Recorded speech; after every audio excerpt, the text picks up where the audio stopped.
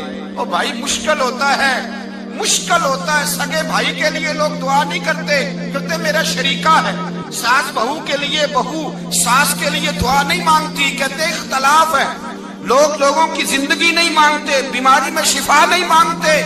ابو سفیان کہتے ہیں آمنہ کے لال تیرے قربان جاؤں۔ حضور نے ہاتھ اٹھائے اور کہا اے اللہ مکے کی سنگلاخ پہاڑیوں پہ بارش برسا، اے اللہ کھیتیاں ہری کر دے، اے اللہ ماؤں کی چھاتیوں میں دودھ بھر دے، اللہ عورتوں کو تازگی دے دے، بچوں کو رانائی دے دے، پھلوں پھولوں کو تازگی دے دے۔ ابو سفیان کہتے پہلے حضور رو رہے تھے اور جب نبی پاک کی دعا دیکھی تو میں نے رونا شروع کر دیا، میں نے رونا شروع کر دیا۔ کہتے واپس آیا تو وہ احساس کہ یار یہ میں کس شخص سے مل کے آیا ہوں، یہ کس قسم کے آدمی سے مل کے آیا ہوں، یہ کیسا رنگ ہے، یہ کس قسم کا انداز ہے کہ جس کو میں پتھر مارتا رہا وہ میرے لیے دعائیں لے کے بیٹھا ہوا ہے، جس کو ساری زندگی ستایا ہے وہ میرے بچے کے لیے روتا ہے، میری بیٹی کے لیے اس کی آنکھ میں آنسو ہیں، وہ ہمارے لیے تڑپ رہے ہیں۔ میرے بھائیوں ابو سفیان کہتے ہیں پھر دوسرا جلوہ میں نے تب دیکھا جب حضور مکے آئے، اور میں تو آخر تک لڑنے آیا تھا نا، حدیبیہ تک۔ کہتے ہیں جب رسول پاک مکے آئے اور حضور نے اعلان معافی کیا تو بنتا تو یہ تھا کہ مجھے سزا ملتی، لیکن میرے مصطفیٰ کریم نے فرمایا جو ابو سفیان کے گھر میں چلا جائے گا میں اسے معاف کر دوں گا۔ کہتے ہیں میں نے کہا یہ میرے لیے کس قسم کی سزا تجویز کی ہے کہ میں عمر بھر دشمنی کرتا رہا اور یہاں رنگ عجیب ہے۔ حضور نے میرے لیے ہی اعزاز لکھ دیا، فرمایا جو ابو سفیان کی حویلی میں داخل ہو گیا میں نے معاف کیا۔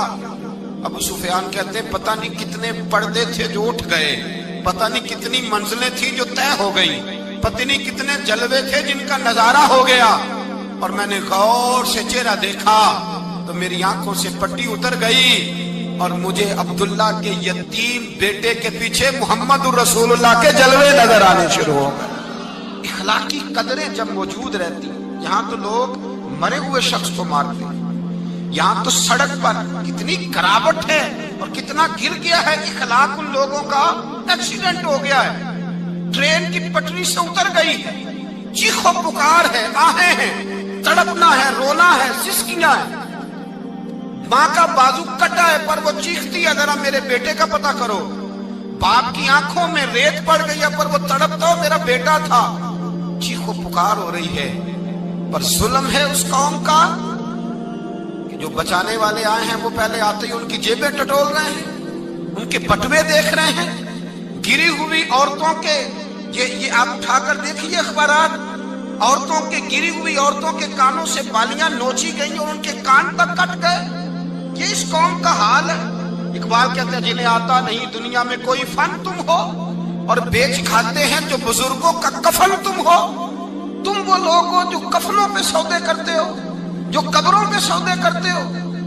یہ لوگ تجارتیں کرتے ہیں، اخلاقی پستی کا یہ عالم کہ لوگ قبروں پہ سجدے کرتے ہیں، بیٹے بیچ کے دہیز خریدتے ہیں، غریب کی بیٹی روز تڑپتی ہے، روتی ہے، روز سسکیاں لیتی ہے کہ کہاں سے وہ دروازہ کھلے گا جب میں بھی جب سہاگن ہوں گی، جب میرا باپ بھی عزت کے ساتھ مجھے رخصت کرے گا۔ اور غریب آدمی بیٹی کی شادی کے بعد اتنا دکھی رہتا ہے، وہ بھی کم ہی لوگ جانتے ہیں، وہ بھی وہی لوگ جانتے ہیں جو اس منظر سے گزرتے ہیں۔ ہمارا اخلاقی معاملہ اس قدر زیادہ تباہی کا شکار ہے۔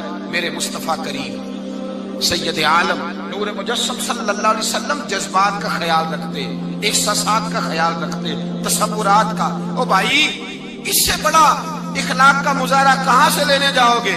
کہ آمنہ کے لال فرماتے ہیں میرا دل کرتا ہے نماز لمبی پڑھاؤں، نماز اللہ کی نماز، دل کرتا ہے لمبی نماز پڑھاؤں، میں لمبی لمبی سورتیں تلاوت کروں، میں کھل کے رب کریم کا قرآن پڑھوں، میں اللہ تبارک و تعالیٰ کے قرآن مجید کے ذائقوں میں کھو جاؤں۔ لیکن حضور فرماتے ہیں نماز میں کسی بچے کے رونے کی آواز آتی ہے، کسی بوڑھے کی ہائے کی آواز آتی ہے، کسی بیمار آدمی کی ہائے کی آواز آتی ہے۔ نبی پاک فرماتے ہیں میں اللہ کی نماز چھوٹی کر دیتا ہوں، اللہ کے بندوں کا خیال کرتا ہوں۔ میں رب کی نماز چھوٹی کر دیتا ہوں، رب کریم کے بندوں کا خیال کرتا ہوں۔ خدا کے بندے تو ہیں ہزاروں، بنوں میں پھرتے ہیں مارے مارے، میں اس کا بندہ بنوں گا جس کو خدا کے بندوں سے۔ میرے حبیب کریم سید عالم صلی اللہ علیہ وسلم نے فرمایا اللہ کریم نے بندے کو، مخلوق کو پیدا کرنے سے پہلے جو تحریر سب سے پہلے لکھی تھی نا، اللہ نے اپنے پاس جو جملے سب سے پہلے لکھے تھے بندے بنانے سے بھی پہلے، وہ فکر یہ تھے کہ ان رحمتی سبقت اعلی غضبی، رب کریم نے لکھا تھا بے شک میری رحمت زیادہ ہے، میرا غضب زیادہ نہیں ہے۔